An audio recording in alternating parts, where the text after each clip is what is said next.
Assalamualaikum warahmatullahi wabarakatuh. Nama saya Dwi Surma Cahyati, NPM 1969 Di sini saya akan mensimulasikan RPP kelas 1, tema 7, subtema 1, pembelajaran 1. Assalamualaikum warahmatullahi wabarakatuh. Apa kabar anak-anak ibu semua? Alhamdulillah, luar biasa, Allahu Akbar. Nah, anak-anak ibu, apakah hari ini ada teman yang tidak hadir? Alhamdulillah, semuanya hadir ya. Sekarang sebelum belajar, mari kita berdoa bersama kepada ketua untuk memimpin doa. Ayo anak-anak ibu, sebelumnya kita nyanyi dulu bersama ya. Nah, anak-anak ibu dipersilahkan berdiri. Ayo kita nyanyi. Kalau kau suka hati, tepuk tangan. Kalau kau suka hati, tepuk tangan. Kalau kau suka hati, mari kita bersama. Kalau kau suka hati, tepuk tangan. Kalau kau suka hati, injak bumi. Kalau kau suka hati, injak bumi. Kalau kau suka hati, mari kita bersama. Kalau kau suka hati, injak bumi. Kalau kau suka hati, sorak hore, hore. Kalau kau suka hati, sorak hore, hore. Kalau kau suka hati, mari kita bersama. Kalau kau suka hati, sorak hore, hore. Kalau kau suka hati, tepuk tangan. Kalau kau suka hati, tepuk tangan. Kalau kau suka hati, mari kita lakukan. Kalau kau suka hati, tepuk tangan. Yeay. Nah, anak-anak boleh duduk ya. Nah, ayo kita mulai pelajaran. Hari ini kita masuk ke dalam tema 7, subtema 1, pembelajaran 1. Apa itu tema 7? Itu tentang benda, hewan, dan tanaman di sekitar. Subtema 1, pembahasan kita hari ini pada pembelajaran 1 yaitu benda hidup dan tak hidup di sekitar kita. Mata pelajaran yang dipadukan pada tematik ini adalah Bahasa Indonesia, PPKN, dan SBDP. Tujuan pembelajaran kita hari ini yang akan kita capai yaitu menyanyikan lagu. Siswa dapat membedakan panjang pendek bunyi dengan benar. Kemudian mengamati contoh, siswa dapat mempraktikkan panjang pendek bunyi dalam sebuah lagu dengan benar. Kemudian dengan membaca, siswa dapat menunjukkan kosakata tentang berbagai jenis benda di lingkungan sekitar secara lisan dengan tepat. Kemudian dengan membaca, siswa dapat menunjukkan kosakata benda tak hidup dan benda yang hidup. Kemudian dengan mengamati, siswa dapat membedakan benda hidup dan benda tak hidup. Nah, anak-anak, sekarang coba semuanya perhatikan kelengkapan pada masing-masing siswa. Coba anak-anak ibu semuanya untuk mengecek perlengkapannya, apakah memakai topi, dasi, dan seragam sekolah. Salah satu perlengkapan yang kita bawa itu apa? Yaitu topi. Nah, sekarang kita punya topi ya masing-masing. Ibu juga memiliki topi. Sekarang ibu pakai. Ayo yang lainnya pakai yang udah membawa topi atau pakai topi sekolah. Dipakai ya. Nah, di sana ada lirik. Kita nyanyikan bersama. Judulnya apa? Judulnya Topi Saya Bundar. Nah, ayo kita nyanyikan bersama. 1, 2, 3. Topi saya bundar, bundar topi saya. Kalau tidak bundar, bukan topi saya. Nah, sekali lagi ya anak-anak ibu. Ayo cepat nyanyi semuanya ya, jangan dan tidak nyanyi. Dipakai topinya. Nyanyi sekali lagi. 1, 2, 3. Topi saya bundar, bundar topi saya. Kalau tidak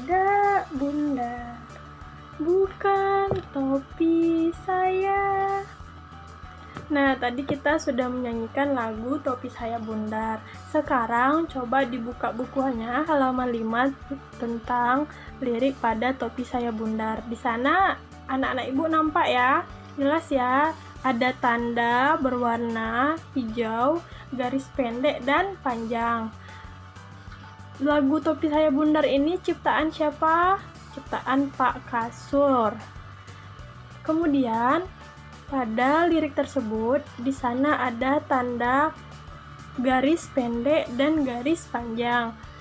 Nah, coba perhatikan anak-anak ibu, yang garis pendek itu tuh ketika menyanyikan tidak panjang atau nadanya pendek. Kemudian lirik pada tanda yang panjang itu tuh nadanya panjang juga. Coba sekali lagi kita nyanyikan. Topi saya bundar, bundar topi saya, kalau tidak bundar, bukan topi saya. Nah, pada lirik lagu Topi Saya Bundar itu menggunakan satu buah benda. Coba anak-anak ibu lihat kembali dan diskusikan dengan teman sebangkunya untuk melihat pada lirik itu benda apa yang dikatakan pada lirik tersebut.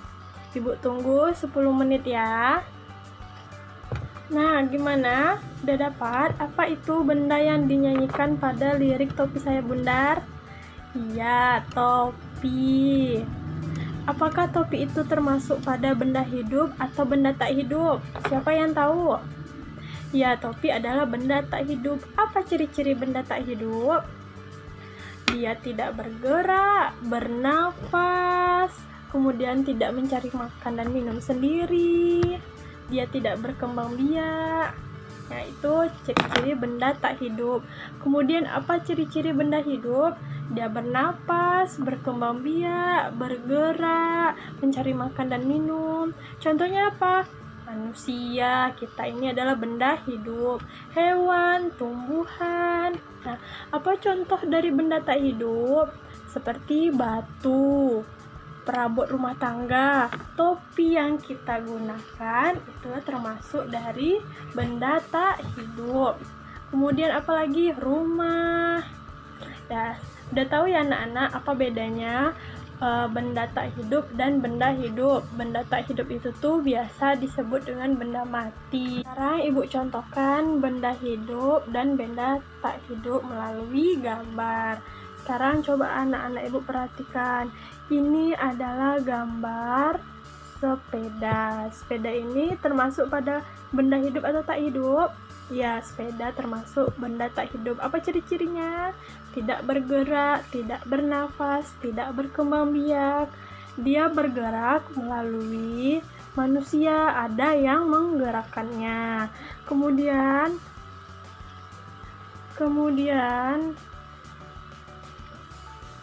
nah, ini contoh benda. Ini contoh tak hidup atau hidup. Ini apa? Bebek. Ya, benar. Bebek ini dia bergerak, bernafas, dan berkembang biak dan merupakan contoh benda hidup. Kemudian contoh selanjutnya ada apa ini? Ikan. Ya, ikan ini merupakan makhluk hidup. Jadi dia hidup, benda hidup ya. Dia merupakan benda tapi makhluk. Jadi dia ini ciri-cirinya bergerak, bernafas, membutuhkan makanan. Kemudian satu lagi. Nah, ini contoh bunga plastik. Apakah bunga plastik termasuk benda hidup? Bunga plastik termasuk dalam contoh benda tak hidup karena dia tidak bergerak, bernafas. Sudah tahu ya anak-anak? Kemudian coba anak-anak ibu lihat di halaman selanjutnya. Di sana ada gambar. Coba nanti gunting gambarnya, kemudian tempel di buku latihannya ya. Dan coba sebutkan yang mana benda tak hidup dan benda hidup dari gambar tersebut. Sekarang coba buka buku halaman 8. Di sana nih ya. Nah, di sana ada gambar kursi, meja, papan tulis, lemari atau loker. Kemudian ada gambar burung Garuda. Kursi, apakah ada di kelas? Ada ya, dibuat situ tandanya, ada contreng. Kemudian meja, apakah ada di kelas? Dicontreng ya. Papan tulis, ya ada. Kemudian loker, ada. Lambang burung Garuda ada. Nah, anak-anak, benda-benda di kelas kita pelihara dengan baik. Kegiatan memelihara ini dengan baik ini termasuk perbuatan yang terpuji. Kemudian berikutnya, coba perhatikan halaman 9 di bukunya itu tuh ada lambang negara. Di kelas kita juga ada dipajang di dinding lambang negara ya. Sebelumnya kita sudah mempelajari lambang negara kita dan kamu juga sudah mengetahui sila pertama sampai sila ketiga. Kemudian kita akan mengenal dari sila keempat, Pancasila. Apa simbol dari sila keempat Pancasila? Ya, simbol dari sila keempat Pancasila itu adalah kepala banteng. Bunyi sila keempat Pancasila adalah kerakyatan yang dipimpin oleh hikmat kebijaksanaan dalam permusyawaratan atau perwakilan. Coba temannya maju ke depan dan bacakan sila keempat Pancasila dengan suara lantang. Oke, siapa yang mau? Sinta, boleh. Pada Sinta, ayo ke depan. Nah, kepada anak-anak ibu semua, sekarang pada pembelajaran hari ini, apakah ada yang ingin bertanya? Kalau tidak ada yang bertanya, coba kamu catat di bukunya pada pertanyaan yang ada di buku cetaknya ya. Di sana ada pertanyaan, coba catat pertanyaan tersebut, kemudian dijawab. Mari kita simpulkan bersama, pada awal pembelajaran kita sudah membahas tentang benda hidup dan benda tak hidup. Kemudian kita bernyanyi bersama lagu Topi Saya Bundar. Apa maknanya? Topi Saya Bundar itu merupakan satu lagu dari ciptaan Pak Kasur. Di sana terdapat satu benda yang diceritakan yang berupa benda tak hidup, yaitu benda topi. Nah, benda tak hidup ini apa ciri-cirinya? Benda tak hidup ciri-cirinya dia tidak bergerak, dia benda mati, tidak bernafas. Kemudian apa ciri-ciri benda hidup? Dia bernafas, bergerak, berkembang biak. Contohnya apa? Seperti yang telah kita lihat tadi bersama ya. Begitu juga dengan contoh dari benda tak hidup. Tadi Ibu juga sudah memberikan tugas untuk menempelkan gambar ke buku latihannya. Kemudian kita sudah mempelajari tentang sila keempat karena pada pertemuan sebelumnya kita sudah membahas sila ke-1 sampai sila ke-3. Hari ini kita membahas sila keempat. Sila keempat itu berbunyi kerakyatan yang dipimpin oleh hikmat, kebijaksanaan dalam permusyawaratan dan perwakilan.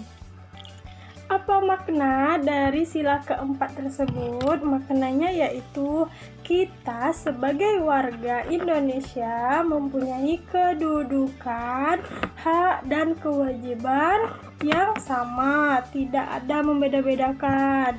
Anak-anak ibu itu membutuhkan dan harus memiliki haknya masing-masing serta kewajibannya. Apa kewajiban anak-anak ibu? Sekolah. Di sekolah dia juga mendapat hak untuk belajar. Kenapa anak-anak ibu harus belajar? Agar menjadi anak yang berguna bagi nusa, bangsa, dan keluarga. Nah, sekian kesimpulan dari ibu, dan pembelajaran kita hari ini ibu cukupkan sampai di sini dulu ya. Pada